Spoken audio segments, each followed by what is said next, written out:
52-jarige Thea Oosting is juist middag krekboeten appelskeer voen troch een boer. De vrouw had een dikke wieke vermist west. De politie had met man en macht naar haar zocht, maar een helikopter en doekers, zonder resultaat. Toch is er net voen, hoe kan dat dan? De locatie waar dit lichaam naar voen is, dat is echt de weilanden niet. Dat is net gelijk naast de dik. Er zit een plak waar die in Samarint. En ja, het is natuurlijk een goede vraag. We gaan alles op alles zetten. Van Utelostsoft, sletten, troossoft, ja, echt wel heel veel eronder. Maar helaas, ja, pas juster kwam het bericht dat een boer haar voen hier. Ja, dus een beetje verstoppen liep het haast wel. Nou ja, ik weet niet dat het verstoppen is. Het is gewoon een locatie die het erg afgelegen lijkt.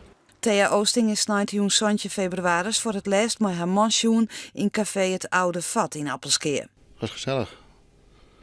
En ze is weggaan, wat ik niet gezien heb trouwens. En niks meer gezien en niks gehoord.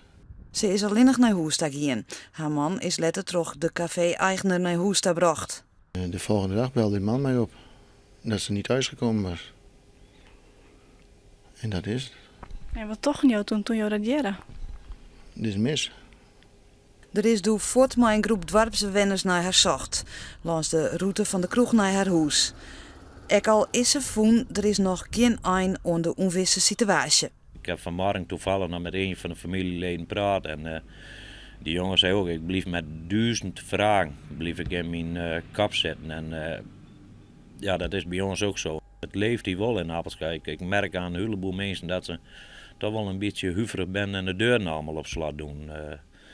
Ja, je weet nooit wat er achterweg komt. De politie onderzoekt nog hoe de vrouw om het leven kwam is en houdt alle opties open. Van een ongeluk tot wellicht zelfdoding, maar een echte misdrijf sluiten wij net uit.